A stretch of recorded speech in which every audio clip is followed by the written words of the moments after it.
Welcome everybody to Go Global World pitch event. This is the second pitch event of the year and the sixth event so far for the past 2 months. And I'm really excited to have everyone here, and especially the investors who will be judging today, who will be our sharks, judging every project and giving you feedback. And maybe they might consider you for an investment. You will have 2-minute elevator pitch, and this is your chance, without any single slide, to get attention of your investors, get their questions, and maybe get next steps with them. We'll see. So before we get started, we have a few slides to show as a sponsor and as an organizer of this event. And then I'll show you in the end the rules, but please keep yourself muted. Right now, we have about 80 people in the room, and this is amazing what's going on, because it's just crazy how many people are joining every single week. Hundreds of RSVPs and almost 100 people in the room. Just really welcome everyone. Thank you for being with us. So what is Go Global World? Very simple. We are a digital Silicon Valley ecosystem for global founders, investors, and advisors, where we want to make sure that you guys are getting closer to each other. You can find yourself faster, easier, and this is why we are building this digital ecosystem. So you don't have to be in Silicon Valley to build your global tech company. You can do it from where you are around the world, and there is no borders for you. Now we have pricing plans for every budget. So for those who cannot afford something, there is still something where we can help you. And so take a look at our pricing plans, because there is a lot of support from our global community. Now, something really important I want to say, that we are launching a new product. We are giving you free access at the moment that is matching up this swiping left and right like Tinder to match with investors, advisors, and so a lot of things. And this is a beta version right now, and it's going to be publicly launched soon, but you can have access already now, and I'm encouraging everyone to register, and my colleague Lachizar will post a link right now so you can register and already participate. Now, when you join Go Global World, you will be not only part of the ecosystem, you will have your own dashboard to manage your opportunities for your startups. So take a look, this is very important so you can succeed soon. Now, those who participated in this event, we are partially pre-selecting you guys for our main global event, Pitch to Global Investors, where we have screening and scoring, and we're selecting very few startups and inviting very selected investors as well, because this program is where you are increasing your chances to be funded even more. And so it's on the website, you can see details.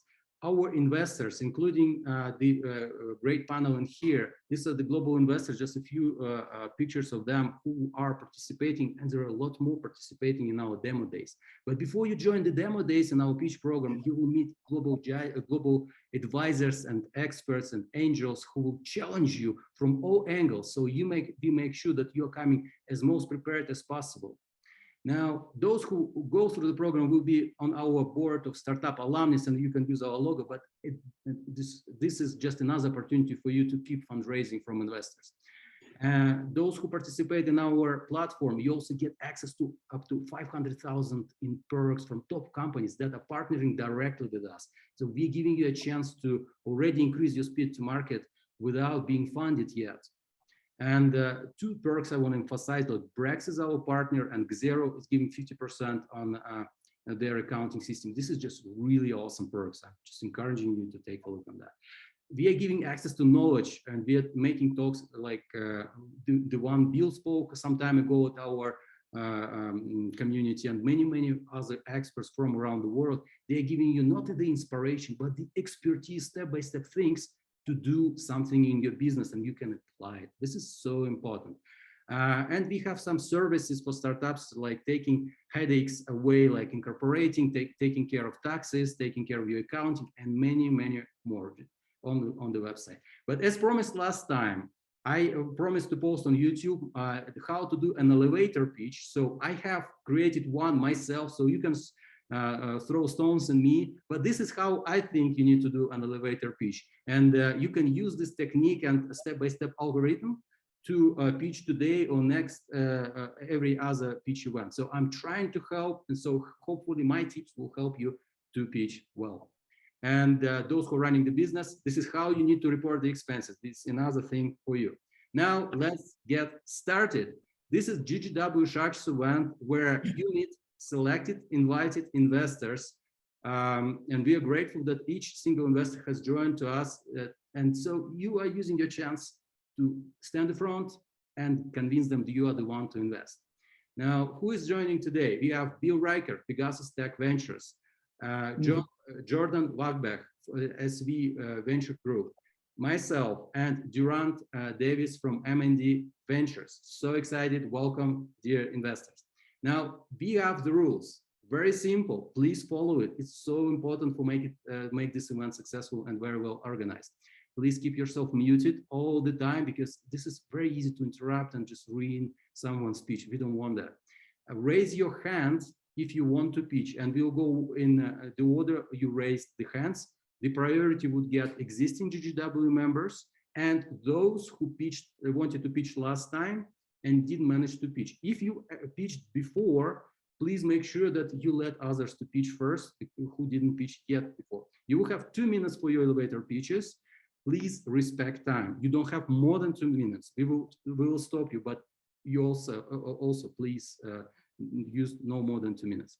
It's a 2-hour event maximum, and those who won't make it, we will make sure that you will pitch the next event. So we will give you a chance anyways. And if you have any questions to me, to my team, please reach us out at info@goglobal.world. And of course, this is not only the pitch event. This is also a networking event. So there is a chat, use it, exchange contacts, help out each other, but please don't sell anything to yourself. It's important that we help each other. That's just what message I want to transmit to you. Now, my colleague, a great guy, Lachizar, who is going to moderate on the background. He will give you all the details, will answer your questions. You can reach out to him right now about pitching first. So if you didn't pitch last time or any other questions about Go Global World, he is the one to go.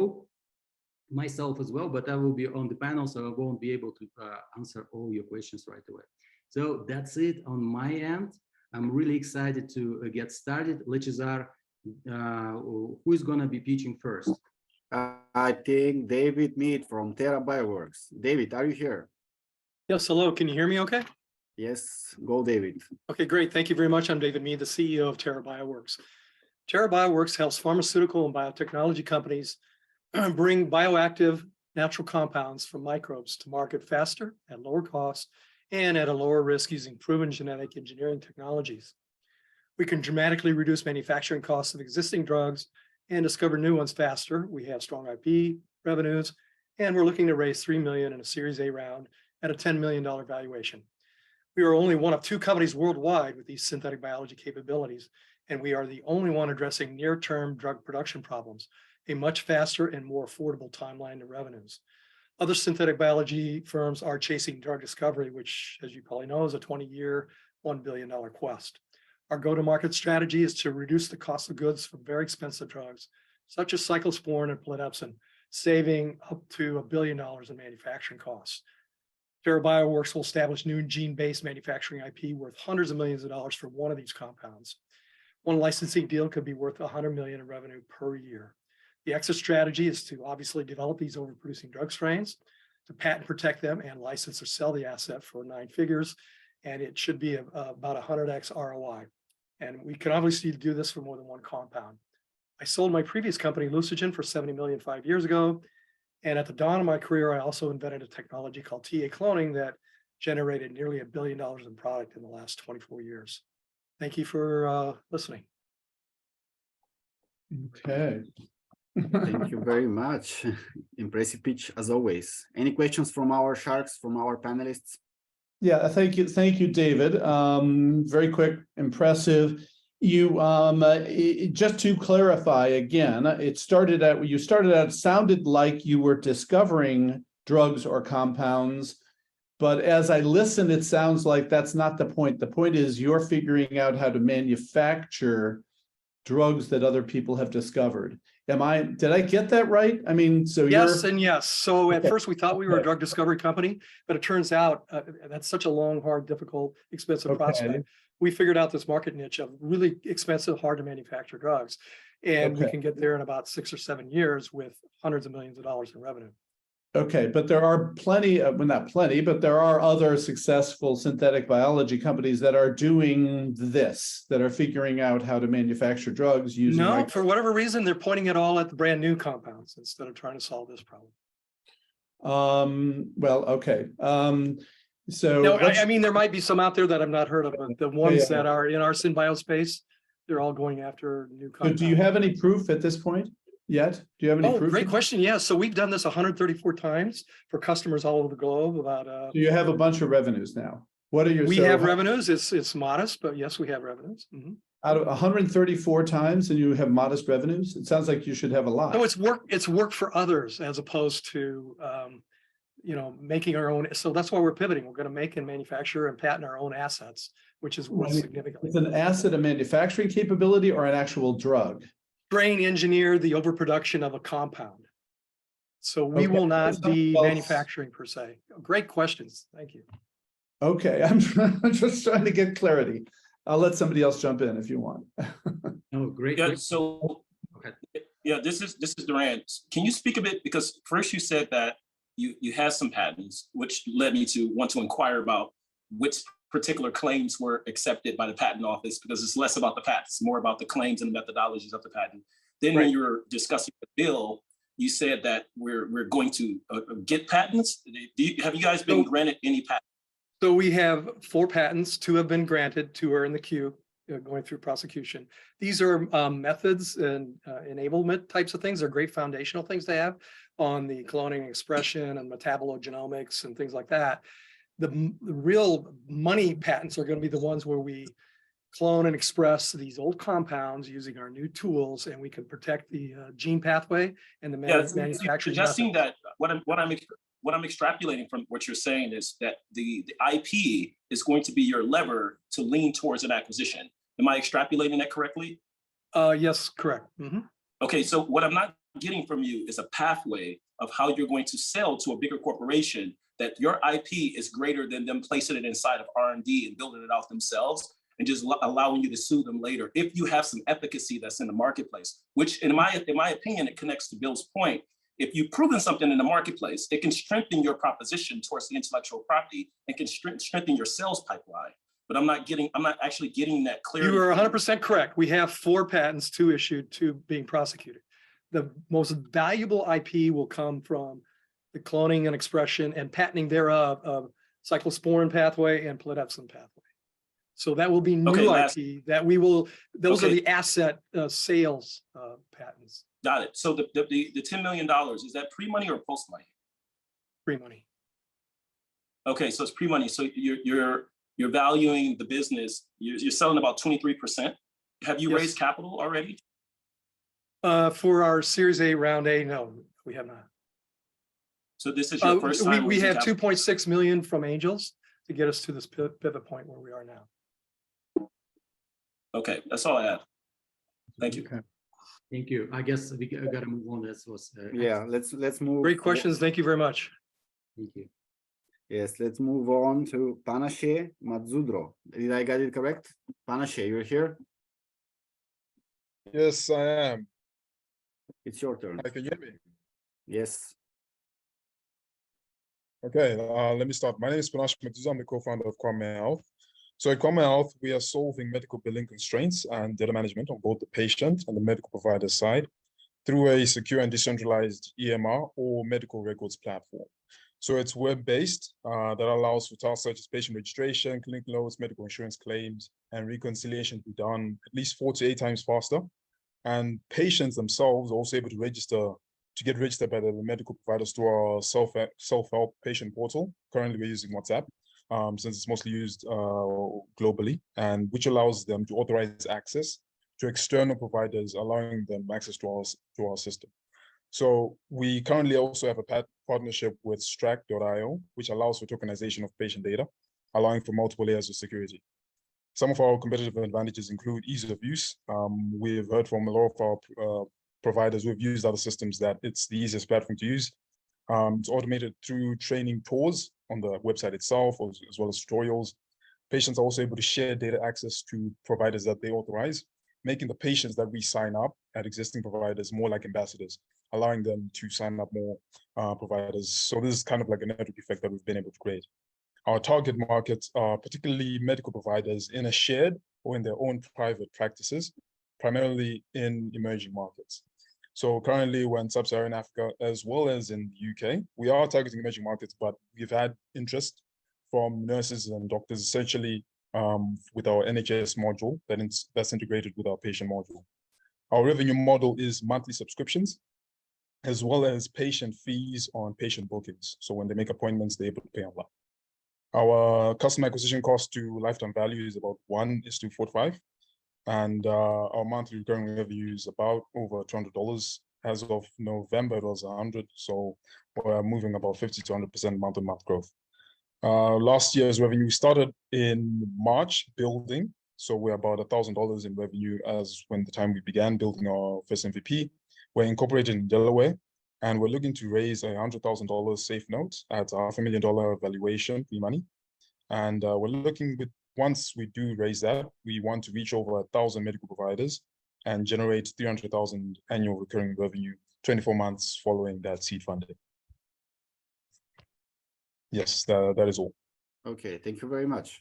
Any questions from the panel? Well, I was originally thinking you were talking about an electronic medical record, and then it sounded as though you were doing a practice management software platform, which, and there are a ton of both of them, but are you intending to be both? And are you saying that in Sub-Saharan Africa, although in the developed world, there are a bazillion startups trying to do this, you're saying in Sub-Saharan Africa, there's not that much competition? Yes, there's not that much competition. Most of them use manual methods or Excel in most of the cases. The ones that do incorporate some certain enterprise software, it's mostly private hospitals if the public hospitals don't have them. And still from those situations, it's more like a plug and play. Some of their software target specific things. Let's say if it's a hospital, it's stock management, or it's particularly patient management. Billing, they still do Excel, they do manual paper claims, etc. We've also partnered with local countries, particularly for e-claims. So essentially medical insurance payments done electronically and instantly.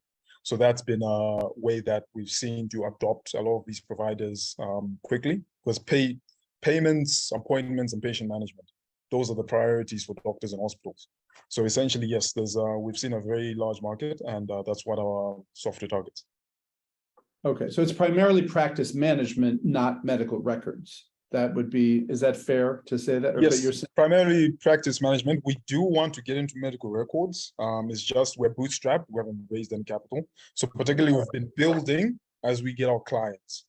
So we solve their pain point. We find similar clients with that pain point where we adopt them.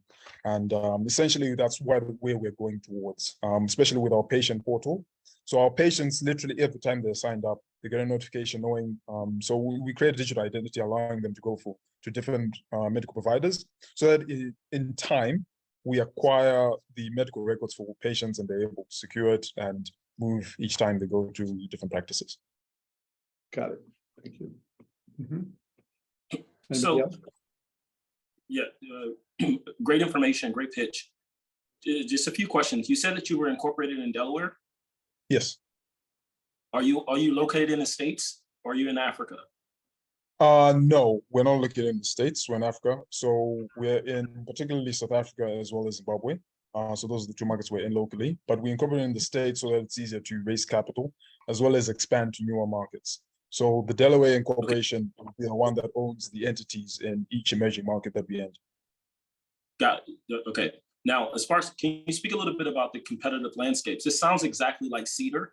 And if so, Cedar raised over $500 million. So what is your thinking around that? So in particularly, I would say in terms of competitive landscape, it's more or less what we're trying to do is like advanced MD or because those are more of the large enterprise medical records platforms, let's say in America and the UK. Locally, in terms of our market locally, the competition isn't extreme, I would say, because like I said, most of the providers still use manual methods. If it's not paper-based, it's Excel. And if it's not that, it's companies like TriMed. These are more old school type of enterprise software that require a lot of training, which is why a lot of medical providers, be it in South Africa and Rwanda, Nigeria, Kenya, they don't adopt it as quickly because it's difficult to understand, and they do want to adopt it. So which is why you've kind of seen this competitive edge that we're getting, which is allowing them to have everything in one go. That's practice management, that's billing, that's claims, and it's very easy to understand. I can understand you're passionate about what you do, and I appreciate the depth of information. But specifically, if Cedar were to enter the market, how do you position your company in a form of protection? This is a company that's raised over $500 million, because it's less about if you understand Africa more than them. They can literally outprice you out of the market. They can fail in the market to ensure that you don't succeed. How do you position yourself against a company like Cedar? Well, in that way, I would say we've adapted our solution towards the local market. We understand it beyond just understanding it better. We've integrated locally. That means the payment system. That means the claims partnerships. Even being better than other softwares. They're already internationally used, like TriMed. So the payment system. Walk me through the payment system. Are you suggesting that you built some type of proprietary process technologically equivalent to that of Stripe, or are you utilizing partners in addition to your software, whereby you're connected to other APIs? Yes, so I'll say it's the latter. So it's partnerships through local partnerships. So that's payments. Okay, so I'm Cedar. I learned that you have a partnership. I want to institute, and I like to talk to founders directly, and because I speak from both sides of the ledger. I'm Cedar. I want to be a nasty CEO because I just love the idea that we just raised at such a high valuation. And I want to be on a magazine in Africa. So I'm going to go to your partner and really try to convince them that they should pull you from the API.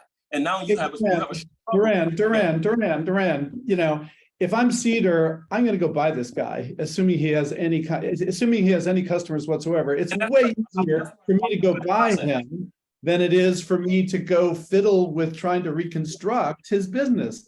So I'm Cedar, I'm just going to go buy him, right? So yeah, I totally agree with that. Acquisition is totally something. But for your point, I could also use an example of Bolt.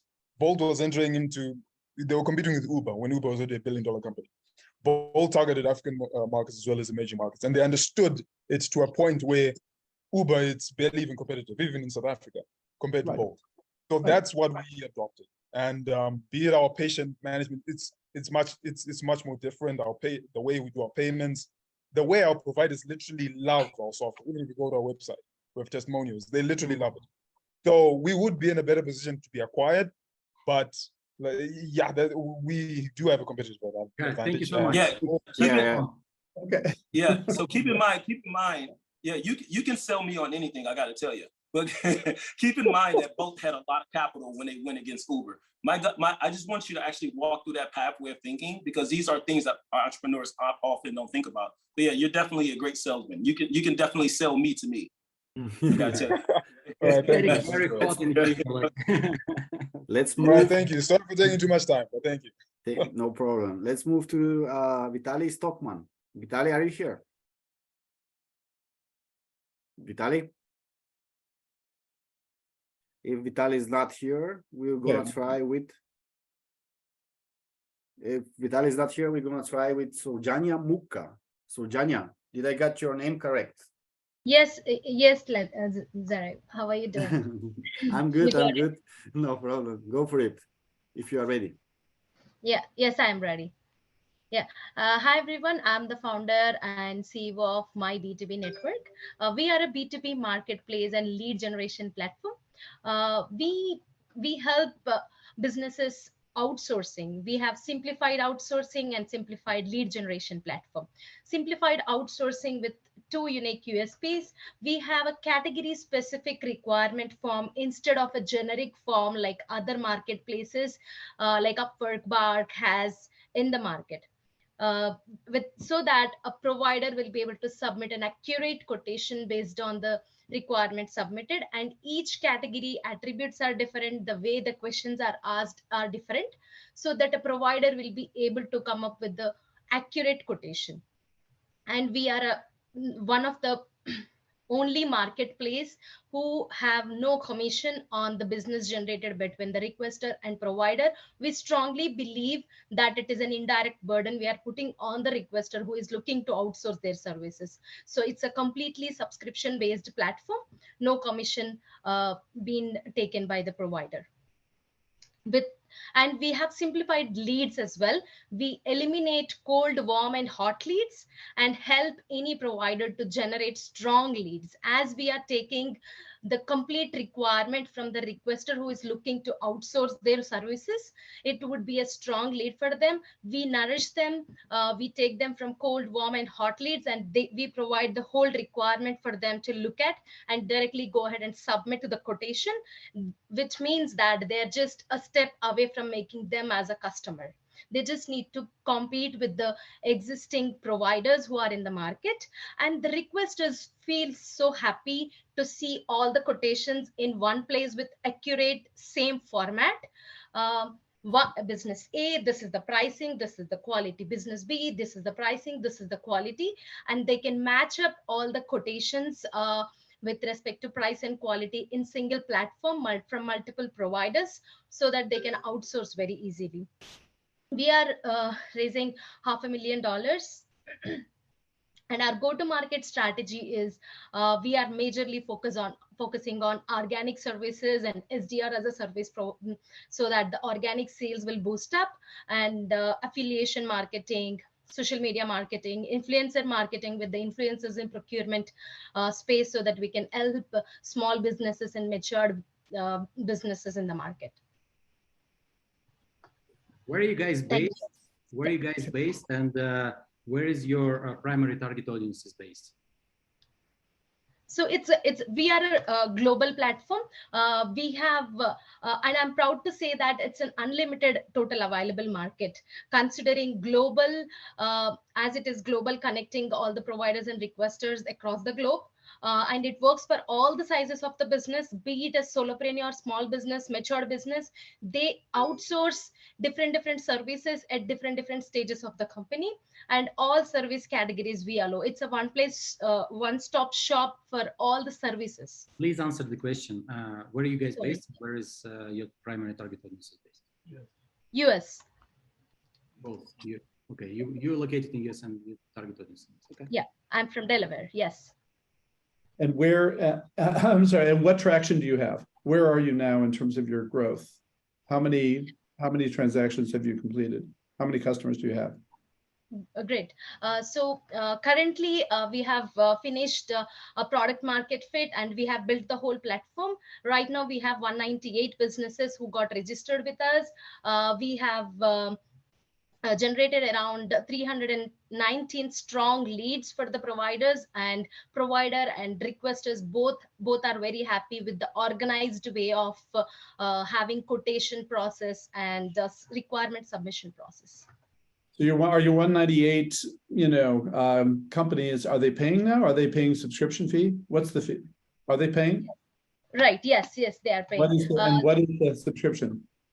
It's the $200 for the whole year. For a and year. we do have, for the whole year, it's $200.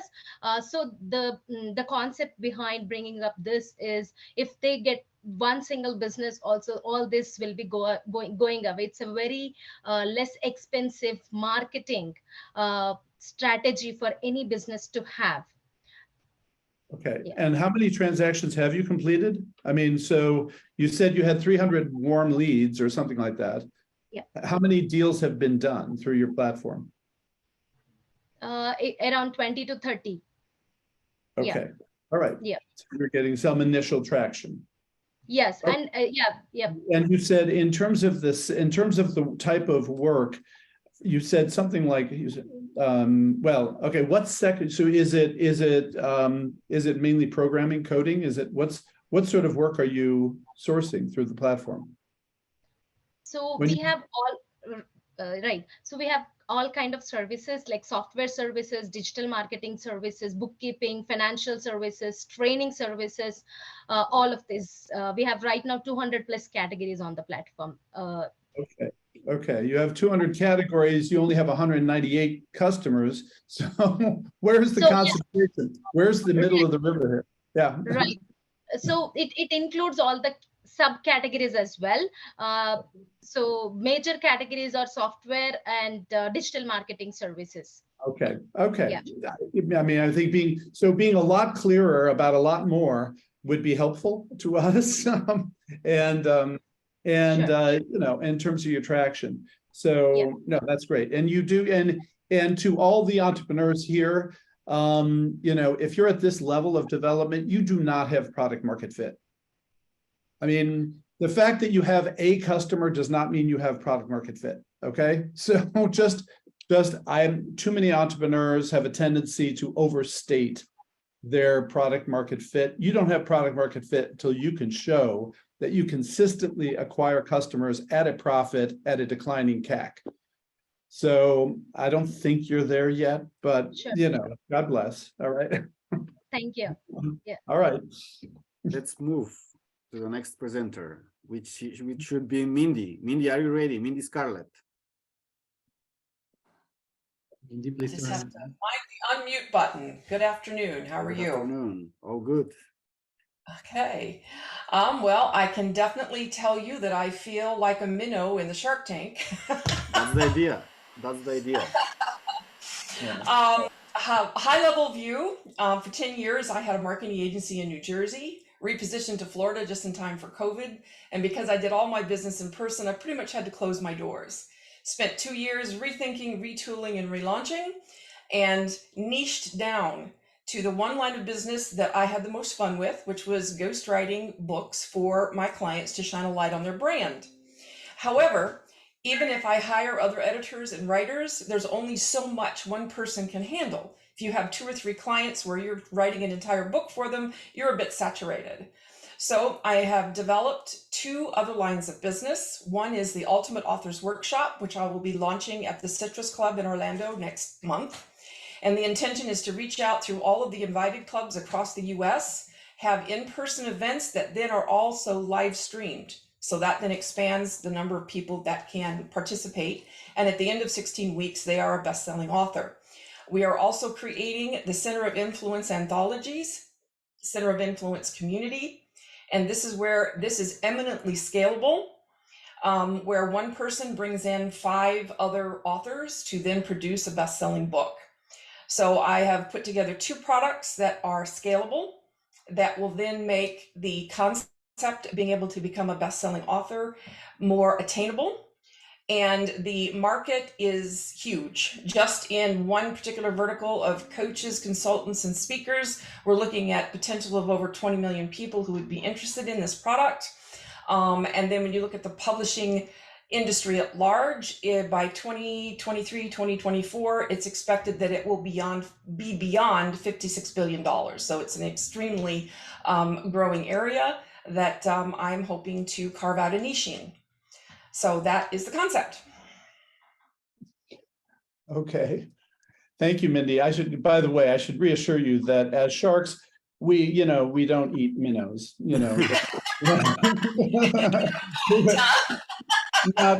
not terribly useful for us. But so in any case, but to your pitch, I mean, what you're saying totally makes sense. And it totally does not make sense for you to try to get venture capital for this. This is the sort of thing, it shouldn't take any money at all to get this thing going. It sounds like you don't need a lot of money to get this thing going. And the flip side of it, in terms of, I mean, yes, you grow a very nice business doing this. You should grow it organically. But then you quote this number, 56 billion for the publishing industry. That number has absolutely nothing to do with your business. And this is something that entrepreneurs do all the time. Entrepreneurs throw out these big numbers that have nothing to do with their business, thinking that somehow we'll be deluded into thinking that this is going to be a big business. It's not going to be a big business, but that's okay. It could be a great business, but don't bang your head against the wall trying to get venture capitalists invested. Maybe you can find some friends and some angels who would love to help you with this. But, don't waste your time with VCs would be my reaction to this. Okay. Yeah. So Mindy, it's obvious that you know what you're doing. You're not going to hear much difference from me because I have a reflection of what Bill said. But I am interested. Is it an events book company, or are you a ghost writer for other people? I didn't quite extrapolate exactly what the business is. Well, the business is publishing, ghostwriting, and branding, because it's making sure that the business owners writing the book they really should write. So my background in branding and marketing makes sure I come at it from that direction rather than from a journalistic perspective. So it's all about making sure that the client has clarity on their brand, gets rid of all the cobwebs and everything, and then actually creates a book and then knows what to do with it to actually grow their business. And so I've just created, because it is such a labor intensive, I've just created 2 new ways of presenting this to the market that makes it more scalable rather than just one person getting saturated with 3 or 4 clients. Yeah, and congratulations on that. And perhaps maybe I can reach out to you when I'm ready to write a book, but it's definitely like venture backable, but great work. Keep at it. Okay, thank you. Thank you. Okay, let's move to Holger, Dr. Holger Bartel. Are you ready? I'm ready. Hi, everybody. Nice to be back again. So I'm a serial entrepreneur. I've had 2 startups before in online marketing and blockchain. Now I'm into artificial intelligence. So let's talk about RealRate. That's a rating agency using artificial intelligence to create fair company ratings. And there's a backstory behind. So I was working as an appointed actuary in a big German insurance group. I was responsible to talking to the rating agencies. And one day our big boss joined, telling them, listen, I'm expecting you to give me a AAA rating. If not, well, there are other rating agencies out there. At that moment, I really understood the rating won't be fair, but totally Please stop. biased. Just a second. Sorry for interrupting you. Let me mute everybody and then you can unmute them and you can continue with your pitch. Sorry for that. No problem. Okay, back again. So at that moment, I really understood the ratings won't be fair. So there's a huge conflict of interest, and this is how a $10 billion industry works. It's really crazy. It's like a pupil would pay his teacher in order to give him a grade. So I quit a well-paid job, and we founded RealRate. We're using AI. At the same time, we're making it explainable because we are creating rating fields, and the management level wants to understand what are the reasons and what are my strengths and weaknesses compared to the benchmark. We started out in Germany. We had 30,000 euros revenues from the product market test. That was very nice. So we decided to enter the US market last year. We made a lot of progress on the technical side. So we are covering 15 industries and 1,500 companies already. Now we want to focus on sales and marketing. So we would like to raise 1 million at a 5 million valuation. The money will be invested in sales and marketing. The business model, it's B2B and recurring business. So it's a subscription. And maybe you should understand that selling rating seal is just a first step, because as an entrepreneur, I want to have one product ready with revenues. The vision is to have a data source and selling it to big data providers like Reuters and Bloomberg in addition. So there are other sources of revenue. So if you like this idea, please reach out and I'm happy to answer all your questions. Okay, thanks very much. So any questions from the panelists?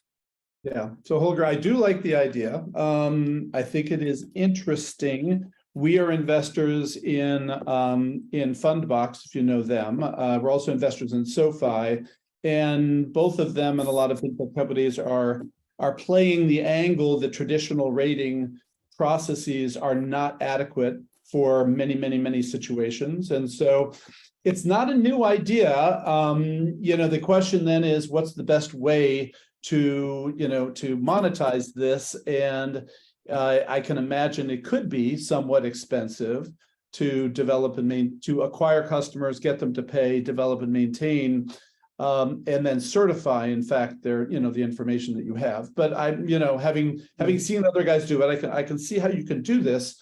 I'm a little concerned about the model in terms of, in terms of your credibility in certifying information that is provided to you by people who are paying you.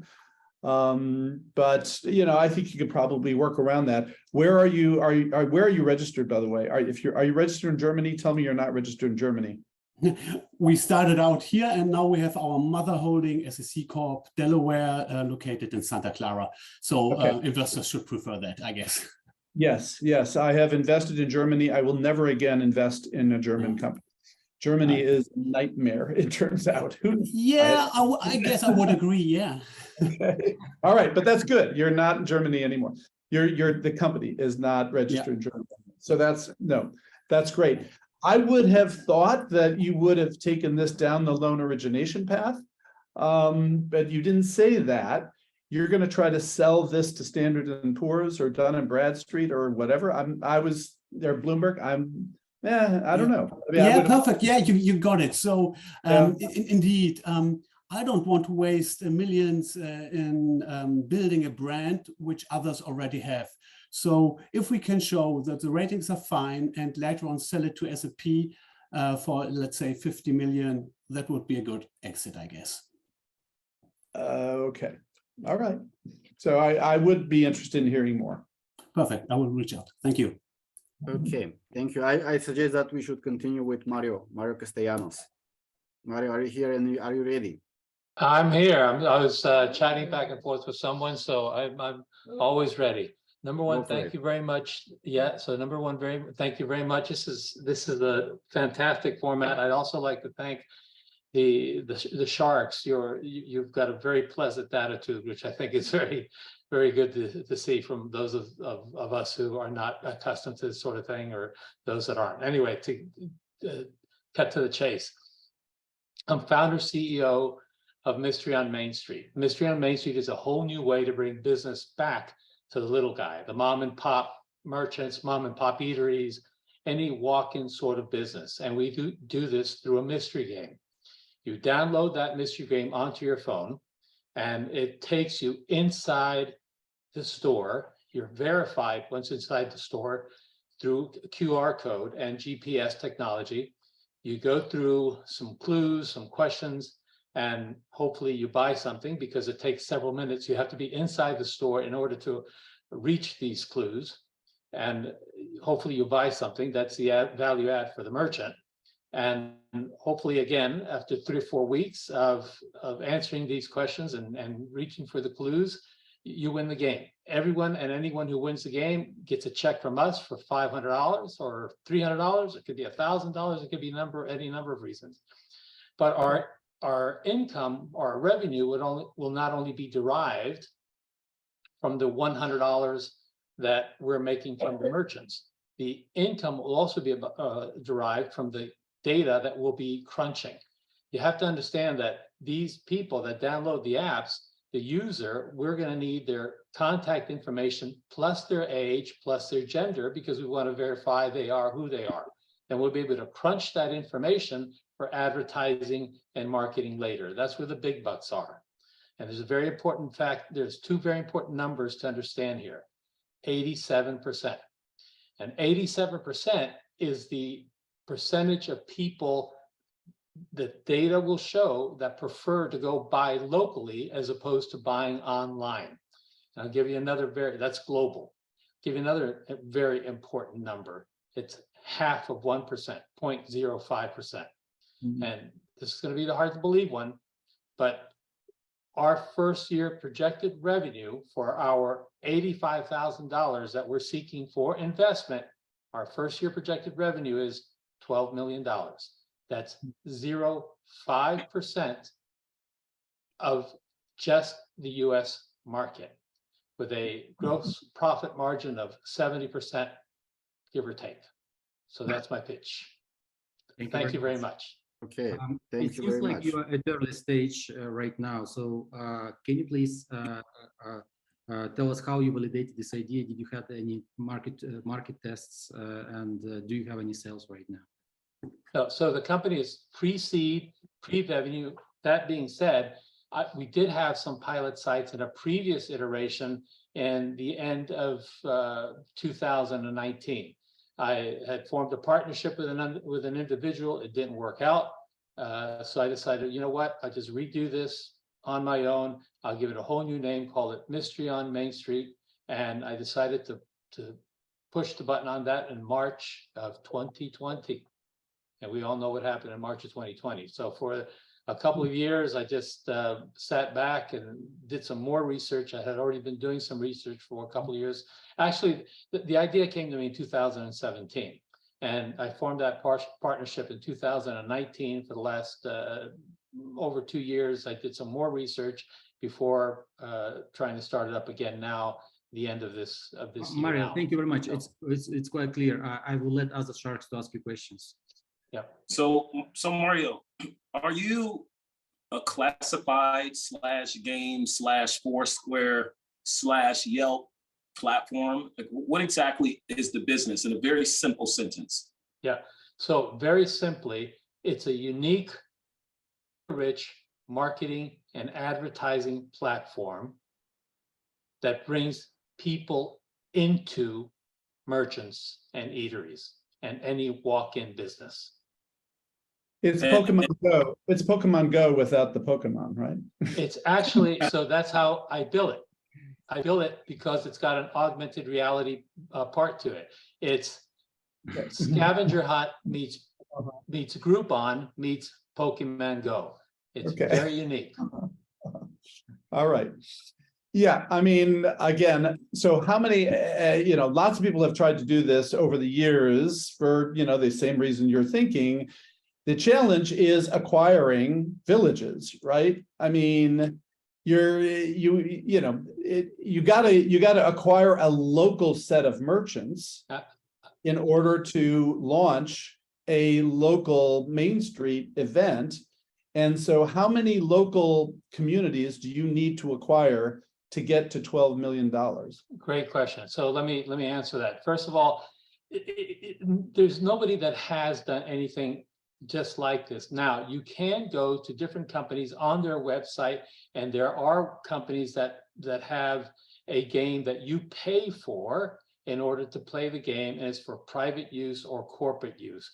But just like this, or even similar to it, there's nothing like it.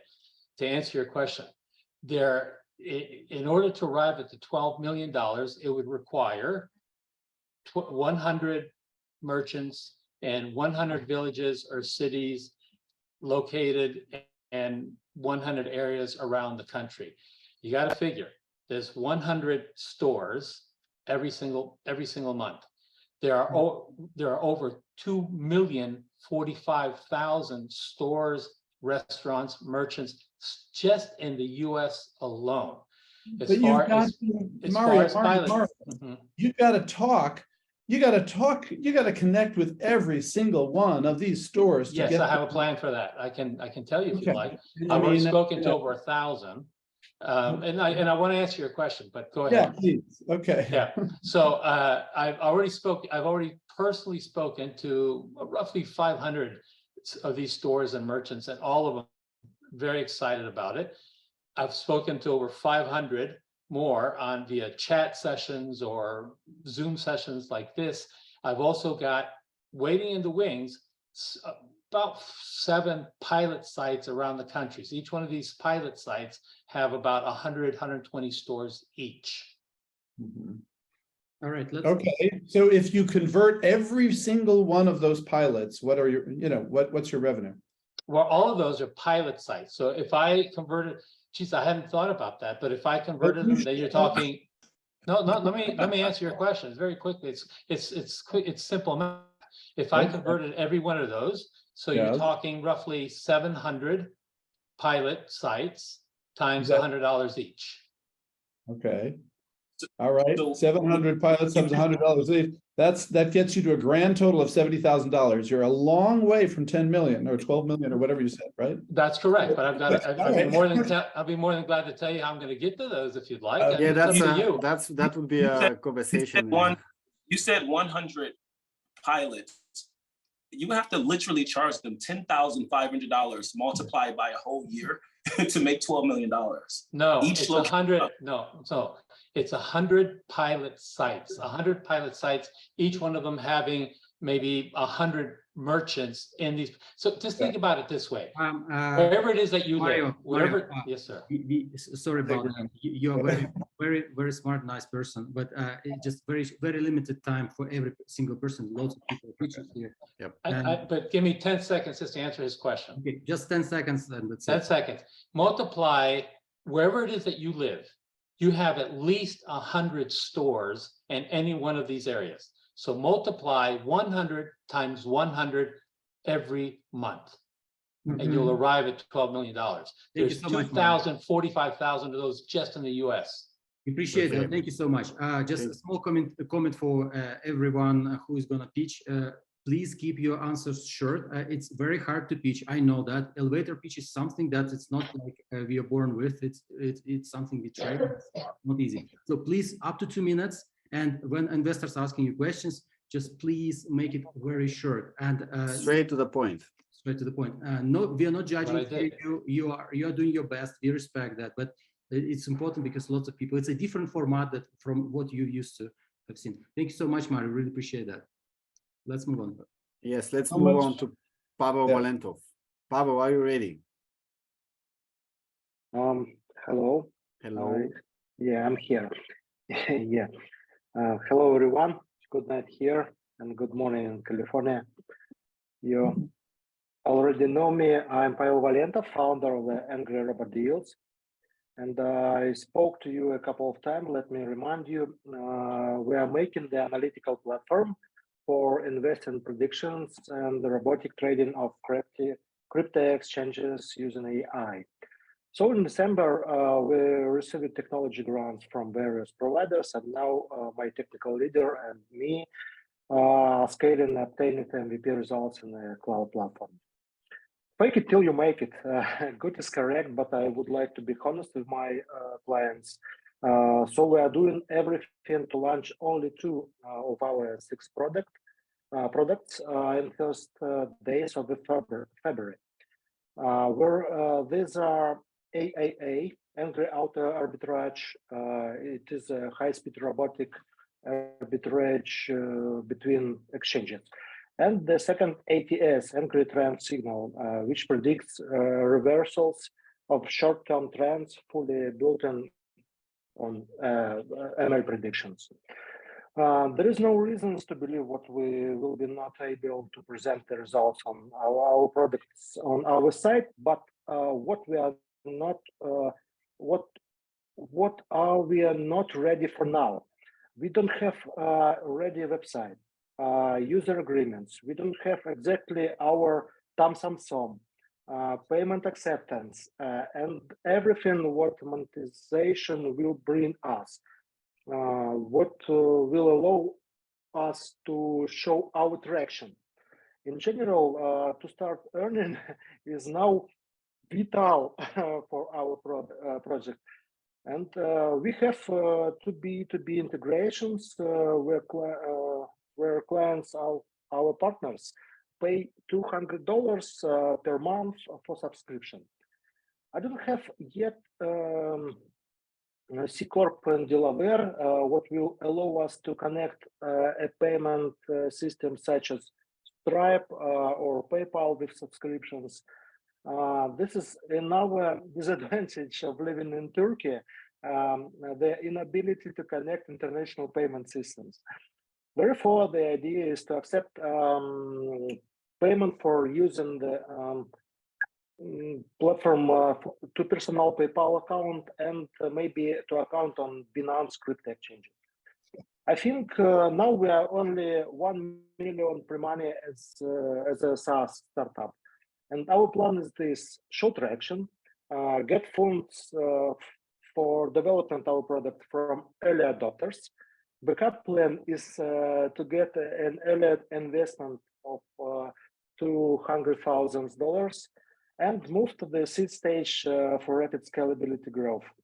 The only one question, yes, the only one question for investors and advisors on the meeting, I need an advice in my case, how to overcome this gap between starting without earning and demonstrating beautiful numbers. Thank you. Thank you. So Pavel, okay. I mean, first of all, no one who is in the crypto world should ever use the phrase "fake it till you make it." Okay, you should never say something like that. Okay, I mean, Okay, so that's first of all. Second of all, you need $200,000. If you've got such a great arbitrage algorithm, Jesus, why don't you just go make $200,000? And you don't need a customer interface, payment, subscription, terms of service, infrastructure. Just go, just go trade, make your $200,000, and then start your company. So, that's a win-win. One, you get the cash, you don't have to bang your head against these goddamn VCs, right? And then two, you've proven your point. You've proven that it works. Just a thought. Thank you. We will be, but we don't want it because we're good in the creating the big scalable systems, but not we are good in the trading. Yeah. Why aren't you trading if you have? I mean, nobody's going to fund you until they know that your algorithms work. So you got to do some trading to prove that your algorithms work. Right? We want to scale too fast to the global world. We don't want to trade our local wallets. Yeah. Okay. Thank you. I'll let somebody else jump in. Thank you very much. Any other additional questions, or we are moving on to the next one? Okay. Okay. Thank you so much. No more questions for me. Let's move to Diana Drummers. Did I get your name correct? Diana. Yes, you did. I'm Deanna Dammers, VP of Investor Relations for Kific Biomedical. Kific is solving a real world problem in healthcare for remote patient monitoring. Today, RPMs are limited to vitals, temperature, blood pressure, even EKG, but none of the RPMs in the market today are medical grade diagnostics that a medical professional can take immediate action on or write a script even. Kific's developed the first non-invasive remote point of care platform utilizing biologic fluid. This is going to revolutionize the diagnostic industry. Our wearable device, it extracts interstitial fluid. And I don't know who's familiar with that, but interstitial fluid, or IF, it runs through your entire body, touching all of your organs through continuous tissue. It retrieves biomarkers in real time. So think of interstitial fluid as a superhighway of real-time biomarker data. This valuable data has been inaccessible by the healthcare and the scientific community until now. Think about being able to monitor your glucose for diabetes completely non-invasively, or having your Apple Watch monitor your electrolytes, your creatinine, your potassium, or for hospitals, lactate monitoring, which is associated with sepsis, which is in America, 1.7 million people are admitted into the hospital on a yearly basis. 270,000 people died from sepsis in the US alone. Our business model is unique. We're planning on selling our platform into verticals of large organizations that already have sales forces. So one platform with different biosensors addressing glucose, sepsis, drug testing. Our device can be fitted with hundreds of different sensors, neurodegenerative disease, cancer, you name it. Our first commercial delivery is slated for 18 months for the CGM or glucose product, 24 months for lactate and drug testing. We're already in conversations for the first sale of our platform and have already raised 4 million of our 15 million Series A round. We're looking to close out the round and we're hoping you can help. That's it. Thank you. So Deanna, just to clarify here, when you say non-invasive, I mean, we have looked at a lot of these technologies, and we've invested in a couple of them. One of which you may know as One Drop or Sano, which is using microneedles. Are you saying, but it sounded as you were talking that indeed you're not even using microneedles, you're using something like a PPG sensor or it's electroporation. So we are using an electric current to open up the pores and extract interstitial fluid. Okay. There's some other guys that are out there doing basically something somewhat similar. They're basically sweat, right? It's but not you're not doing right. Okay. It's all right. interstitial fluid. So okay. So therefore you can't use an Apple Watch to do this, right? Well, we're actually in conversation. We have a meeting next week with Apple, as a matter of fact, and we are going to just open the conversation and see, they have a whole health device division. So we're speaking with the you're hoping to partner with them, not use it. Right. Okay, that's your point. In terms of an Apple Watch. Correct. All right. Okay, I get it. So and you're going to go through FDA on a CGM device. Is that the plan? Yes, that's our first device. For humans, we already have an animal health division. We're doing our clinical trials with animals this month. We've already proofed out, we've done POCs that we are extracting 100% interstitial fluid solely. So there's no spinning like with microneedling. Unfortunately, you've got biofouling. You've got issues with having to spin, pull out the plasma, the blood, to get to the interstitial fluid. That's not an issue for us. Okay. And how much money have you raised so far? 4 million. Okay. And where are you based? Our company is a Delaware company, but our offices are in Rhode Island. Okay. No, I would definitely be interested in learning more. Please, I would love that. Okay. How do you spell KIFFIK? KIFFIK. It means same. It means what? It means same. Same. Okay. Blood and in what language? What language does it mean same? Moroccan. Oh, all right. Of course, right. All right. So who's the founder of the company? Craig, I'm sorry, it's George Cagna is the CEO of the company. Got it. And in this trial that you all have inside of the laboratory, you communicated it hasn't been executed on humans yet?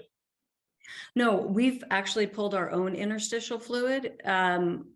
Dr. Neil Thies, who was the one who discovered the interstitium, which is the whole system through your body. He has seen it. I've pulled my own interstitial fluid. We have a makeshift we have working prototypes that are that we've used to do POCs thus far. But we are working with our R&D company, and we will have a device in the next month that's going to be the size of like what's the name of it? I just lost it. Like Dexcom, patch, right? similar size. Yeah, like one of those, right? Okay. That's the idea. Okay. So really quickly, can you walk me through the product path? Is this something where I'm at home and I can administer this myself? And if the answer is yes to that, what happens with the actual test post me administering it, if we say it's a patch, like what Bill mentioned? So it's a device, and the interstitial fluid will be extracted into a cartridge with the biosensor, so a specific biosensor. We are going to be multiplexing, so you will be able to have a couple of different biosensors in one sensor. And you would be able to, for example, right now, if it's just for CGM, you have the CGM biosensor. For sepsis, it would be a lactate sensor. But if you're trying to multiplex, it's very complicated science. And so we've got R&D working on that as we speak. So it will be at home. The presumption is the presumption is that the sensor collects the data goes to the cloud. There's some Bluetooth. Goes to an app on your phone, and it gets delivered to your doctor, for example. And then, right. And so we've also spoken with Eurofins and Quest about, because they utilize blood for the most part, they are very interested from being able to, extract interstitial fluid at home. So how conclusive does the test needs to be, as far as if I'm doing it myself and perhaps I make a mistake, human error is there, for it to be consistent with the actual software, that transition of communication? It's all inside. The human error is just, you're taking out the cartridge to put in a new cartridge. But the device itself would send the data. If we're talking about a Quest or Eurofins, you would then just take out and then mail in for results. So they're just going to extract the interstitial fluid, and they can do an assay of, any number of tests, like with your annual exam, for example, where they test your iron and so on and so forth. That would be able to be done at home. Also for sepsis, like let's say you have an ambulatory surgery, you go home and they would give you this KIFIC device to go home with, because sepsis, if you catch it early enough, if your lactates spike and you catch it early enough, you got a 5 or 6 hour window before your organs start shutting down. That way you can get to the so I would be interested in learning more about this, to dive a bit deeper offline. Absolutely. I would love that. All right. Just small comment from me. Congratulations. We have, seems like first interest from both investors. So congrats, and we will connect you offline. Fantastic. Wonderful. Right. Thank you very much. Thank you very much. Let's move to the next presenter, which should be Nathan DeYoung. Nathan, are you ready? You're muted, Nathan. Yes, let me get my video on. Sorry about that, guys. I had the menu open, checking my video as you called on me. Hi, everybody. Hope you're having a good day. I know it's been a long one so far. We've got about a half an hour left, so hang in there, guys. I'm Nathan DeYoung with Asset Fund, and we help individuals with investing in private businesses without all the risk. We've developed a process that allows individuals to invest in fractional shares of private profitable businesses, established businesses, using our crowdsourced platform. We'll also be using blockchain and AI technologies in our process to monetize untapped profit potentials. We're currently competing in the growing crowdsourced investor market, similar to companies like Fundrise and Arrived Homes, except instead of purchasing properties and real estate, we'll be acquiring businesses instead. We're currently seeking a 1 million 2-year convertible note, bridge note, pre-seed at 1% per annum with 20% discount at conversion. The plan is to raise $5 million over the next 2 years. Quick update, we had recently a soft commit from a small venture fund this past week, as well as there's actually been a competitor that has popped up that is working on a franchise model where they're acquiring franchise businesses, but working currently with accredited investors, and they have plans to open to public market with their second fund. So we kind of have a limited time here before they become direct competition of ours. And that's all for me. Thank you. Thank you. Any questions from the panel? Are you really worried about these other guys, taking all of the market and eliminating your? No, absolutely not. But the faster that we can get our name out there, the faster that we'll be more of a household name, so to speak, rather than them being the go-to preferred. Similar to how Arrived Homes and Ground Floor have kind of taken the space. There are smaller companies out there that are doing the same thing with REITs, but they're not the go-to for the public market. Okay, so where is the big opportunity here in terms of fractional shares of small businesses? What's the target? Did I miss that? Did you make that clear?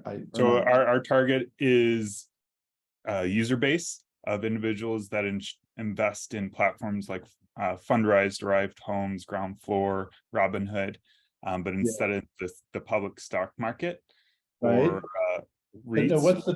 What's the target asset that you're trying to acquire fractional shares in? Businesses. We'll be purchasing businesses. No, but I mean, yeah, but I mean, I would any old business. You're not. It's. I mean, what's it's the businesses that have shown a track record of profitability? So businesses that are established. Not okay. So it could be a plumbing store, a boutique, clothing store, a liquor store, and a grocery store, right? I mean, there's correct. no in theory. You don't see any value or interest in concentrating on. So our initial target is going to be online platforms, SaaS apps, applications that are e-commerce based. That's going to be our initial target. At some point, we'll look at brick and mortar and manufacturing, but our initial target is going to be the online space. Online. Okay. So is this intended to be crowdfunding, or is the idea that these businesses, these guys will be investing in these businesses, or will they be acquiring cash? It'll be similar to private equity, but instead it will be open to the public. Okay. So how is this different than any other crowdfunding? If it's digital businesses and it's investing, because those focus on startups. So those are the platforms like Start Engine and Seed Invest. Those are all focused on startups, not mature, profitable existing businesses. Okay, so you're going after mature, profitable existing businesses. Why would they be looking for cash? They're not looking for cash. We're looking to buy them. So the people that would be using our platform. So the intent is to enable the founders to cash out, not to provide growth equity. Correct. For these companies. Okay. That was okay. So it's to buy current founder shares or investor shares. So this is so that would they be then competing with the secondary guys, right? Yeah, we would be more or less directly competing with other private equity firms for businesses to purchase, but our target market would be the general consumer. So people that are investing, $100,000 in Robinhood or other platforms like that.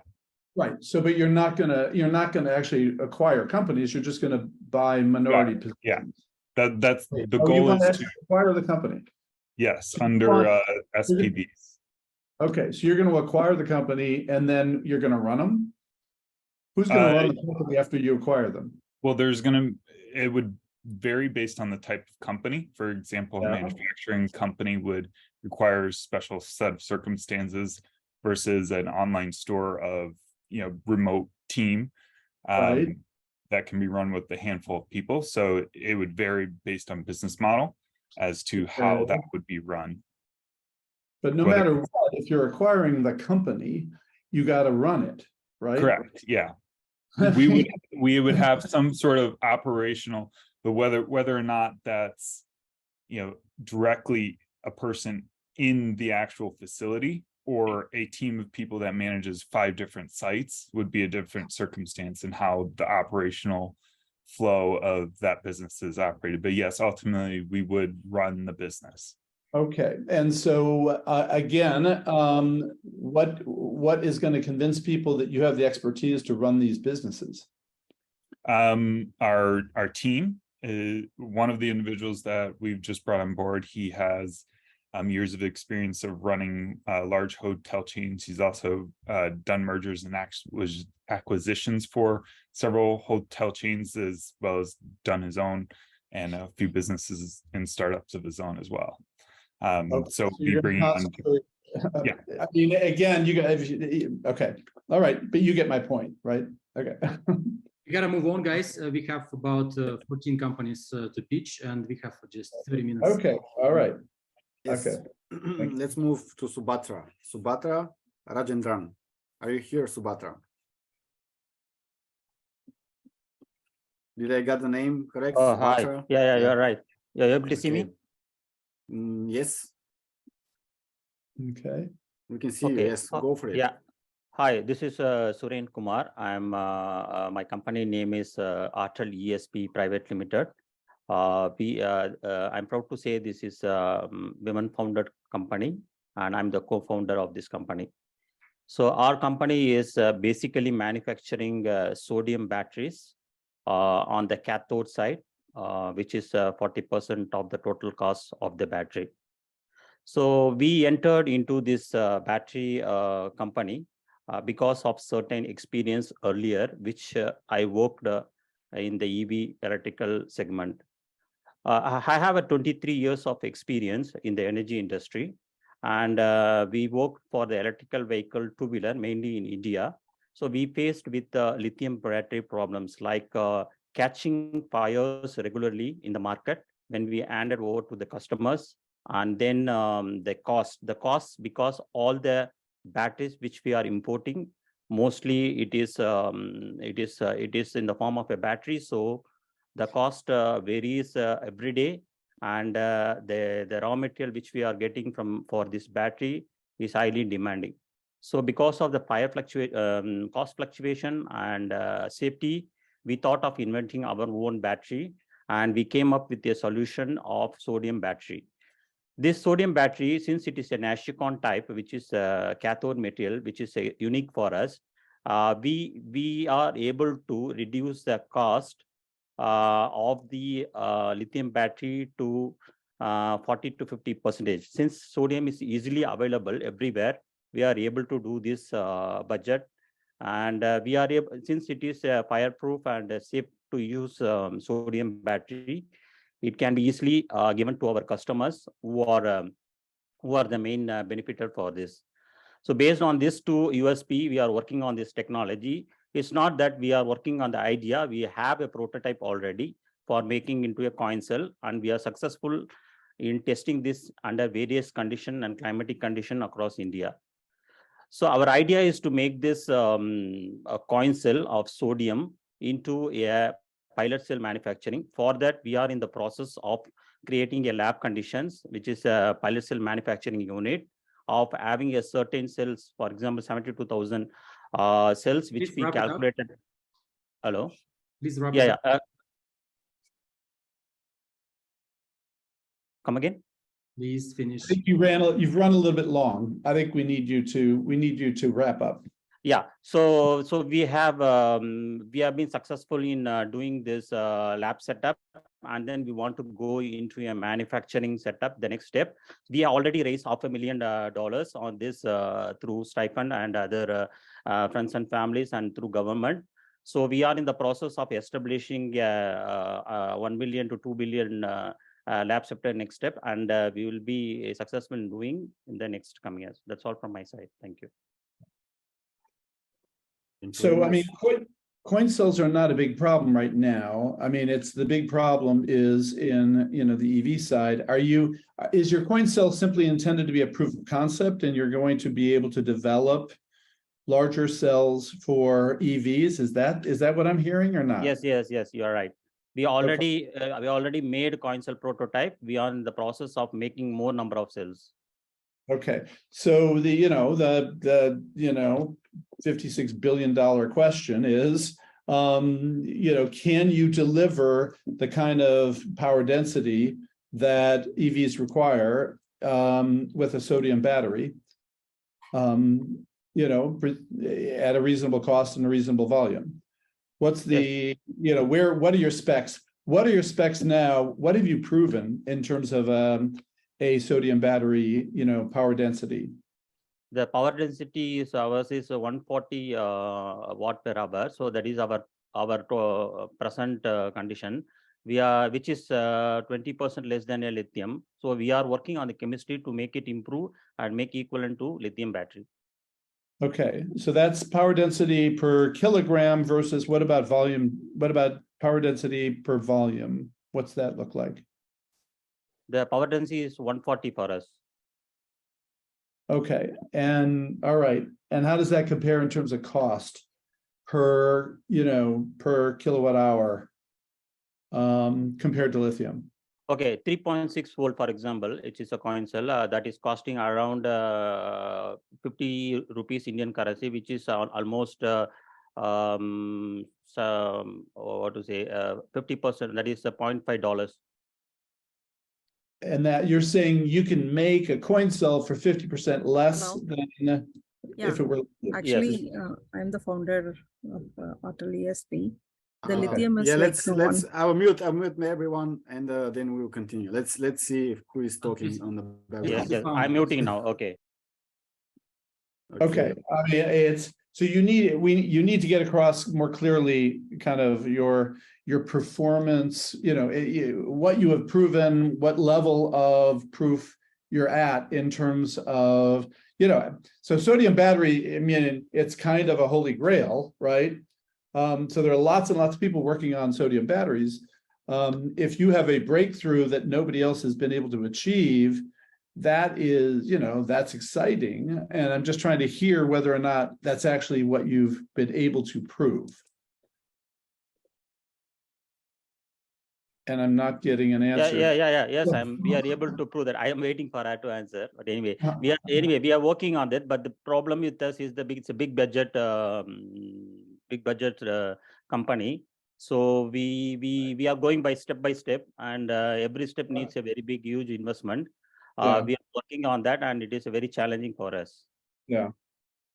Okay. And and then everybody's gonna push you on IP and the origin of this technology and how long it's going to take for you to get something commercial. I mean, I'd be happy to take a look at your deck if you have a deck that you could share. That has the answers to these questions. Yes, we have an organized pitch. I will send you on that. Okay. Lechazar, please write down to connect Bill and. Sure, we'll do. Thank you. So quick question. Is the goal for you to manufacture these sodium ion batteries whereby you're going to provide them to the EV car distributors? The primary market for us is EV two-wheeler and the auto, that is three-wheeler. So we are not touching the car because car is already competitive market and they are big players. So our main thing is EV two-wheeler and auto. What promise are you seeing in that vertical that gets you guys excited about that being your go-to-market strategy? Market strategy is ours is 40% cost reduction and safe and easily available everywhere. So we can make it safe. No, what I'm asking is, you say you're not starting with cars. Yes. The vertical that you're starting in, what about the market led you to make the decision to start in that particular vertical? EV segment only, EV sector. Got it. Okay. I think, but we concentrate on coin cell now because coin cell is the easiest way to enter the market instead of a cylindrical cell, which is EV market. So our first step in achieving this is basically the coin cell. Okay. Which is used for watches and other things. No, and Duran, I'm guessing, having looked at this, the answer is it's just it's faster to penetrate the two-wheel, three-wheel world than it is to penetrate the automotive OEM world. But that's But it's still boils down to what you said. They have to have that proof of concept. Yes, Even for that but our confidence is, of course, if you see globally, the technology is very competitive because cattle and other Paragon UK-based companies are already there. But for Indian market, it's a very infant market, so we are confident that we can penetrate in that. Okay. All right. Thanks.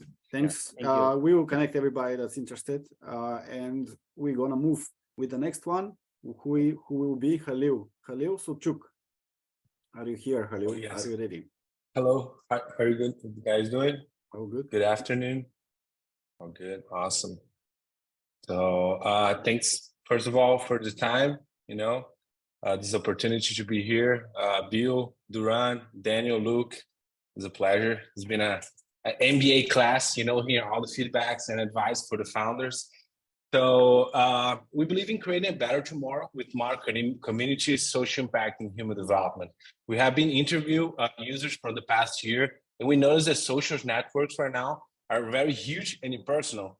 So people are looking for more ways to have meaningful connections, more governance, and shared economies. So at Corners, we have our app live for iOS and Android, where users can find communities for well-being, art, music, and quality education. And through the tokens, users have exclusive benefits from the communities. Our business model is based on subscriptions, right, and fees revenue. Our founding team is based on 3 founders. Me, I'm a former professional wakeboarder. I was a state champion. I have an MBA in business administration, and we are both 4-time founders. Me and my co-founders used to work at Accenture, one of the big 4 consulting companies as tech leader. With this business, we have generated $1 million in revenue in the past. We have worked with big multinationals such as Saint-Gobain and Basi, and we decided to pivot last year to work on this new product, a decentralized social network. And it's a pleasure presenting here with you guys. Duran, I believe we have a great fit. You are very well known in the United States, in the entertainment business, doing a lot of artists. You and your wife are vegan yourself, so I think we have a good fit, to talk, exchange a few contacts. And Bill, you work on the healthcare business. We have around 1 billion people worldwide suffering from depression, anxiety, drug and alcohol abuse. So Corners is all about creating a better tomorrow for the humankind. Yeah, thank you for you guys. Thank you. Thank you. Well, my wife would love that. My wife would love that you acknowledged her. She's in here now, so I appreciate that. Awesome, man. Great. Duran, I'm going to let you drive this one because this is closer to you than it is to me. You're much more famous. So I download the app. I'm having some trouble now getting inside with my American number, but beyond that, it didn't allow me to commit an action. I do like how you took me directly to the user interface. And if I want to commit the action, then it prompts me to log in. So that's a great onboarding strategy. But just explain to me, because I see a lot of colors, but I don't quite understand exactly what's the catch when I first get there. What's that hook? Awesome. Yeah. So we are very early stage right now. We're doing proof of concepts. So right now, if you get on the app, our strategy to work this, you have 4 main categories, right? Healthcare, well-being, art, and music. So if you go inside of well-being, for example, we have communities. And inside those communities, we're doing like live events.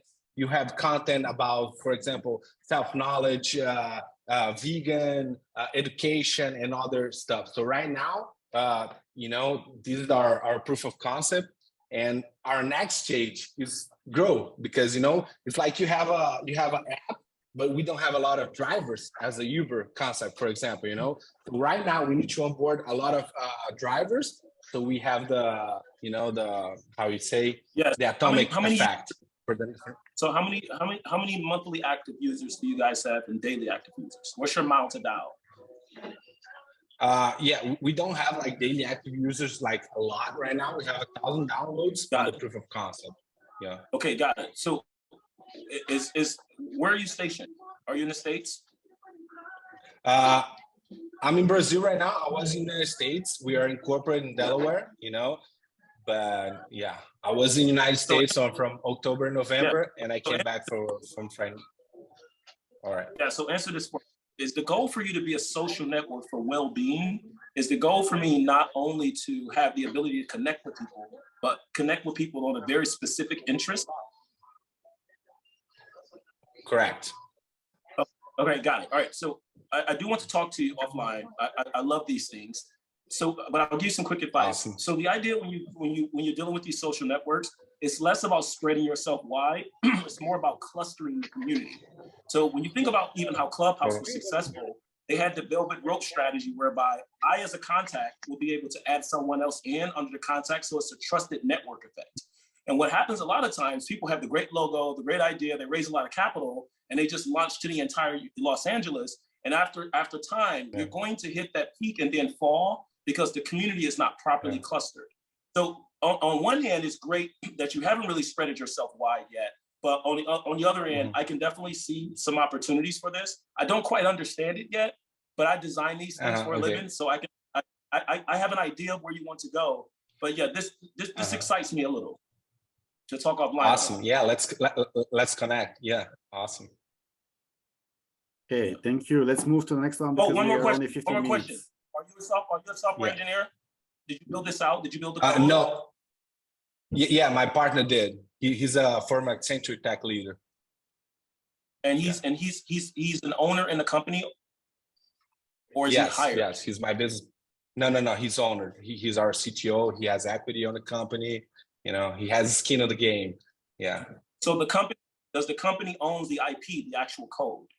Does the company? Yeah, the whole code. Yeah. It's all us. Okay. Yeah. All right, that's all. Awesome. Thank you. Thank you. All right. Hello. Okay, so let's move to Bob Zaidman, Good Beat Games. Bob, are you ready? Yeah, I'm ready. So thanks for having me on. So I'm Bob Zaidman. I'm from Las Vegas, Nevada, and I'm looking for a $3 million investment for my online gaming company, Good Beat Games. So first, I'm going to ask some rhetorical questions you don't have to answer until later, but did you know that poker is one of the most viewed sporting events? That over 500,000 people watch the World Series of Poker, and even more watch the reruns. It's one of the few games where you can watch the reruns over and over again, still get something out of it. The World Poker Tour has over 500,000 viewers each week. At least before the pandemic it did. It's coming back to that. Online gaming site Twitch has over 15 million viewers every day. And Facebook shows that 8 million people in the US alone like online poker. So the problem is that online poker is really for hardcore players. You've got to spend hours in front of the computer with no social interaction. The interface for the World Series of Poker, for example, is like a 1980s or 1990s graphic interface. It's pretty poor. And there's no social interaction. By the way, despite this, WSOP is making huge amounts of money. The solution is Good Beat Poker from my company, Good Beat Games. What we've done is we've added audio and video to online poker. So now you've got socializing within the game. It also prevents cheating, which is a growing problem. The technology for doing this is patented. We actually have 2 issued patents and 2 pending patents that are going to issue really soon. And one of those things that the patents allow is that this is unique in any kind of online game or broadcast game, is that the players can actually talk to the audience in real time without the other players hearing. And by the way, we've run this by people who watch poker. We've run this by professional players. We've run this to the biggest poker broadcasting company, and they've been trying to do this for years. People love the idea to hear what the players are actually thinking. We can allow viewers to watch games from different player perspectives, and we can have professionals teaching amateurs using our system. The team consists of Michael Sowers, who's been a strategic investor and financial consultant to over 60 US Senate campaigns. And then there's me. I'm an engineer, inventor, serial entrepreneur. I've started a number of Silicon Valley companies before moving to Las Vegas. We've spent 2 years developing the code and testing it. We're very close to launching. We just need to do load testing, which we hope to do within 1 to 2 months. We're partnering with Amazon, which has been giving us increasing financial grants because they're really excited about what we can do and how we can expand. And they've also been bringing in developers to help us fine-tune the system. Online gaming and poker companies have been valued in the multiple billions of dollars. And the main thing we need funding for, it's been self-funded up till now, but the thing is, we're really concerned. We've got a lot of interest. We've been having people play the site in beta mode, and even with some of the features not working during the course of the last 2 years, people love it, and they're continuing to ask us when they can start playing for real. And so our main concern is to get the funding to handle to grow the system and to monetize it and make sure that it works correctly. Thank you. Okay. So I totally get that poker is huge. It was many years ago, a friend of mine told me that it is, poker and the Indianapolis 500 or whatever are like, huge spectator sports. And I get, and who knew, right? You obviously you did. So I think this makes a ton of sense, but I'm just not quite getting and having known Justin Kahn and the whole Twitch story from the beginning, I sort of get that idea as well in one context. What I don't get is the idea that I get 4 of my buddies to sign in to the 4 people around the table, and they're looking at everybody's cards, and I don't quite get this real-time multi-perspective, kind of thing going. And I can't imagine that any serious poker player is going to want to be sitting there talking to his Twitch universe while he's trying to win a pot. Well, I mean, I'm obviously misunderstanding the mechanism here. Sure. So that's the patented technology.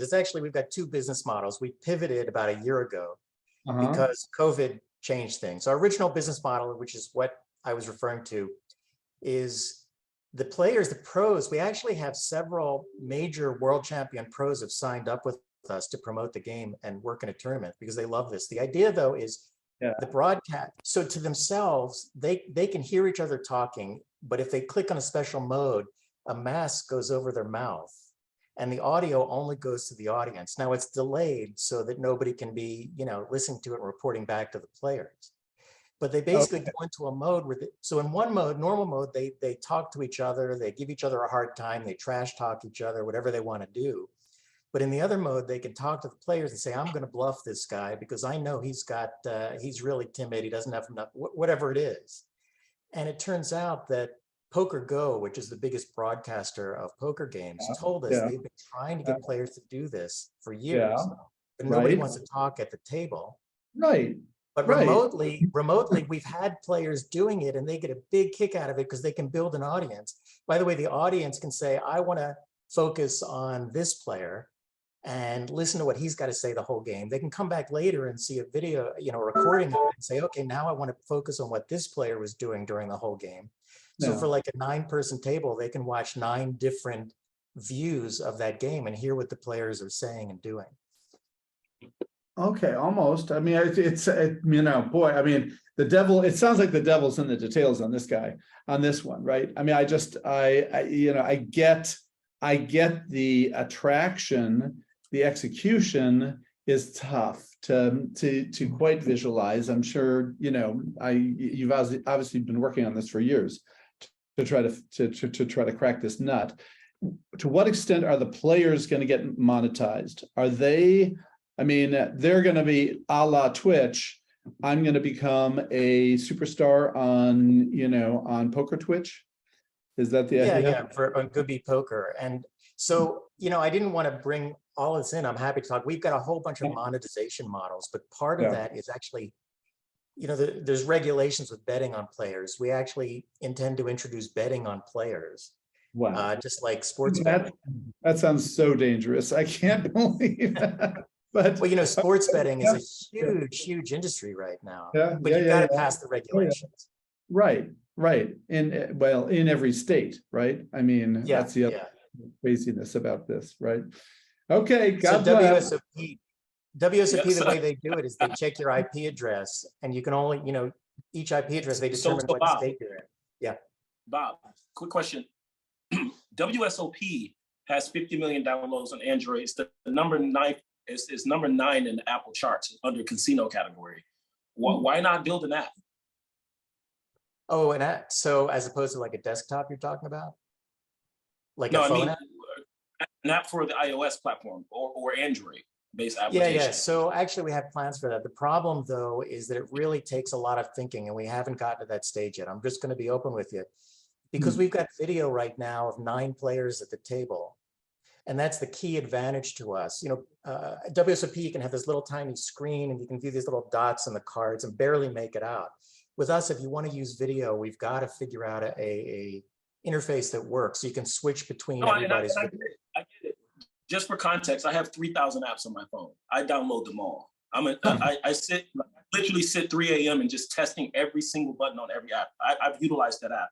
What I don't understand is it sounds as if you're saying your defensible moat is the fact that you have this proprietary process that you've been granted, and that's going to be the value proposition, where it may be the value proposition to the players, which I'm still not that clear on that, to Bill's point, but how is that the value proposition to ensure that you have a position in the market where you can grow? Because what happens if they say, okay, yes, they can sue us, but then you go through this litigation process, but they're still gaining more market share and it's hard for you to actually grow. That's the point that I'm not really getting.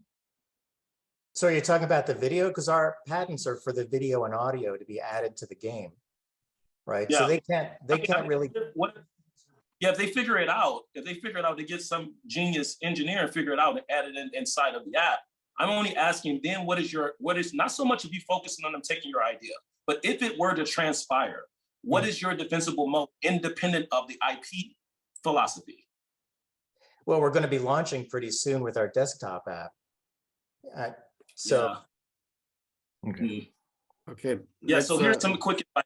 I would suggest that because one is so many people utilize WSOP, the whole mobile environment. There are scenarios where some apps are more relevant for desktop. I still utilize Slack a lot on the desktop. I just can't really get with Slack on the mobile phone. So I get that value proposition. It's not so much desktop is gone. There are some apps that have more users on the desktop clients than they do on their mobile versions of their desktop clients. However, what you're talking about an established market with a brand that's very known and is working very well. And your argument is that our value proposition is going to be this very specific methodology that the United States Patent and Trademark Office allowed us to acclaim, and they better not utilize it because then we're going to come after them. I'll just finish this up quickly. I understand what you're saying, but it's not that we've got the patent protection, but it's the audio and video that nobody else has gotten. I'm talking about nobody. And if you're talking about WSOP, you don't, to be blunt, you don't understand the market because the market has been changing. WPT has its own app that's been gaining market share. There's Poker 2 has its own app. There's American Poker Games, I think, that has its own app. All of these are expanding. In fact, Poker 2 is, I think, the largest growing poker app. WSOP has got this great market share, but it's stagnant. And these other companies are coming in, and we're the only ones who have audio and video. Okay, thank you. Let's wrap up because we are having only 5 minutes, and I just want to allow one more person. I want to talk to this guy. Yeah. You guys can connect. We will introduce you. We can connect to me on LinkedIn if you want to talk more, I guess. Yeah, we can. Yeah, and then Durand, if you think, Durand, let me know what you think. I'll be interested. I'm not going to try to do it myself. Okay. Hey, Bill. I sit and read Friedrich Nietzsche, The Will to Power for nothing. Anybody tell me I don't know enough about something, I need to learn something from them. So I'm interested in for that. Okay, let's finish with John Carrieri. John, you are the last presenter, and then we are cutting out the. Thank you, Daniil and Luke. I appreciate it. My name is John Carrieri. I'm CEO and founder of Energy Cloud. Our company helps make buildings efficient, healthy, and sustainable. Our main product that we want to talk about right now is this one behind me. This is our Hummingbird system, which immediately deactivates COVID-19 in the air. We have the best results of our testing of any product in the world. It was tested at USC's Keck School of Medicine, and it instantly deactivates COVID-19 in the air, including variants. And we actually tested with real airflow up to 2000 CFM, which is really the big differentiating factor between us. Our strategic, advantage over the other competition is their claims are that they deactivate in 30 to 60 minutes, whereas we deactivate instantly. And so, one of the things that came out of our testing at USC is that we proved that COVID survives in HVAC systems in the building. What that means is the only way you're going to really stop airborne transmission issues with this and other airborne diseases is to attack it at the HVAC level. And that's what we do. And we also make buildings sustainable. We're raising a Series A of 8 million. We have 1.1 million of that committed. And, you know, I'm really just happy to answer questions. I want to save the time to answer any questions. Very efficient. Thank you very much. Yeah, I mean, and so this is a space that we have looked at. We've looked at a number of players in this using a variety of different technologies. I've got a ton of questions about this, and I don't think we're going to be able to cover it, but I would be interested and happy to look at the deck and to get a better understanding. I'm not loving the form factor you just showed me. It's scalable. Yeah, it's scalable to any size building. Yeah, you're not, okay. I mean, so that's a question, you know, in terms of hospitality, you know, restaurants, elevators, does this solve that problem? There's much more than we can possibly talk about, but I can say we have sophisticated indoor air quality monitoring. We have traction. We just closed a large stadium. We have large hospitality clients. We're revenue generating. We should do about $5 million in revenue this year after closing our Series A, and there's an enormous amount of traction and stuff, you know, with the time we don't have. But we also, the long-term tail opportunity is our system breaks down VOC gases, and so that's the unhealthy gases in our building, and that's not going away. The whole government finally understands that the indoor air quality is a situation that we need to mitigate. Okay, all right. That's and that's a really interesting point as well. So that was good. You brought that out. So yeah, I would love to see the deck and get a better understanding of exactly kind of what the technology is and what the specs are in terms of how it can, you know, the cost to implement this in a variety of application areas. It's typical building sales going to be around $100,000 to $200,000 per sale, whereas a large school district could be millions. It's patent pending. We're about to get our patent awarded in the next 30 to 60 days. We've already gotten past all of the examiners' questions, and there's about 5 patents in that application with about 20 claims. So there's a lot here to share with you. Okay, all right. I'm interested in. I'm sorry? I'm interested in the deck as well. Okay. All right, guys. Thanks, guys. Yeah, thank you very Okay, much. We are closing with the final thing. Just Bill, one more minute from you, if possible. Thank you very much for everyone. Sorry that we couldn't get everyone to pitch today. Please let know Lachizar email info@goglobal.world. We will put you in priority to pitch next week. And thank you so much, Bill Duran, for being here today. Great feedback and a fantastic day. I think it was a lot of interactions. Do you have any final words of wisdom, recommendations to the entrepreneurs before we close the session? Yeah, so mine's really simple. Oh, go ahead, Bill. Go ahead, by all means. No. Go ahead. You go ahead. Right. Mine is simple. The market, like this whole TAM thing. Everybody's really excited about TAM. Like, just steer away from that, because I go so far down when I'm thinking about entrepreneurs. Your total addressable market is not yours. Your serviceable addressable market is not yours. And even SOM is not yours. So I instituted TOM, your targetable obtainable market. And then even that, your reachable obtainable market. So we really need to really hone in on this whole, come on, ladies and gentlemen, that can get us to tune out very fast. Our total market is $1 trillion. Like, no one's total market is $1 trillion, not even Amazon. Like Amazon, they're worth $2 trillion, and that's not even liquid. So just really pull back a little on the market. Try to institute a bottoms-up strategy. Really focus on what's in proximity to you, and that will be my advice. I have a lot of advice, but the market thing, I really wanted to hone in on that. But great job, everyone. It was fun. Bill? Yeah, and right, to Duran's point, actually, TechCrunch just published an article I wrote that is basically, no more TAMs, to that exact point. So if you type in TechCrunch Reichert, you'll see the article. And I've, made similar points elsewhere. The other big recommendation I have, advertising portion of the program, is buy my book. Okay. So I wrote a book. I wrote a book called Getting to Wow. Getting to Wow. Silicon Valley Pitch Secrets for Entrepreneurs. And it would help all of these entrepreneurs be a little tighter, be a little more clear, be more compelling, and be more credible. One of the things that came across for most of these is it was unclear what your traction was. We found out in Q&A that the last presenter got a $5 million run rate. I mean, how could you not mention that in the course of the first 30 seconds, right? So getting to wow, that'll help. That's the 284 pages of my recommendations for for entrepreneurs. The other thing I do want to mention though is Pegasus Tech Ventures runs Hey, Bill. Global startup called Startup.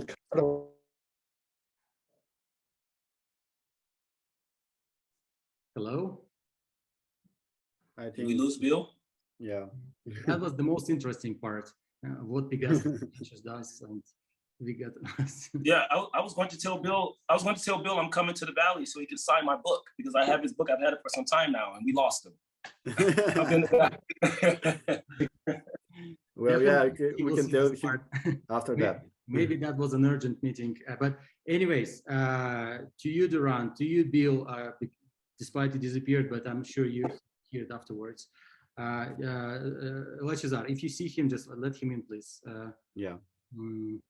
And I don't see him. I wanted to wrap this up. You see how important it is to be prepared. So elevator pitch is not easy, and most of you didn't meet the timing. I didn't stop you, Lachazar as well, but most of you didn't. It's really important, and answering questions to the point of how investors are asking you is really important. So to help you with that, I just recently recorded the video with an example of how to deliver an elevator pitch. Definitely, there are way better speakers than I am, and you can challenge me, of course, and I can answer you. But this video is on YouTube. You can get prepared, and you can provide the most important vital information that are asked by investors. And this is very short video will be of help to you. Don't forget to press the like button, subscribe to our YouTube channel, and I will see you the next week. I really appreciate everyone being here. Thank you, Duran. Thank you, Bill. And thank you to our moderator, Lachazar, who did a great job behind the scenes. This is really hard to run it, to be honest. You don't know how much things are going on. But guys, thank you all. And I would really count on everyone to spread the word about us, share it on social media about next events. And please register in our matching app as beta testers. You're getting free access. It's just invitation and appreciation of you being with us. Take care. And yeah. Daniela, I always want to, last feedback I'd like to say is just that the format is great, but the reason why I couldn't talk about the revenue is, there wasn't time, and there's a very inconsistent amount of time between people speaking. Some people are, going on for 10, 15 minutes, and then others get 2. I would only suggest that we actually pull out a timer and somehow figure out how we can implement the timer. If we can show them visually the speakers, I think it would be good. And then just, make it even for everybody. We're working on that. That's a great feedback. Actually, I already started using timer, but it's not displaying. But we are working on that. We'll test and we'll try. Zoom is not perfect. Thanks, but guys. Nothing better than doing that. Danielle, really quick before we go, this is Maya. I wanted to introduce everyone to my wife. Hey, everybody. Great pictures. I here every week, so I know everybody. So she's the partner to M&D Ventures. The M is Maya, the D is Duran, and she's in here listening to the entrepreneurs. So whenever Danielle and Latch start that pipeline, she's familiar with the companies, although she's not speaking. So I just wanted to say that before we left out. Yep. Thank you very much. We will connect every investor with every single entrepreneur who investors selected. So just stay tuned and wait for our emails. Take care, and we'll see you next week, guys. Goodbye. See you. Bye-bye. Bye-bye.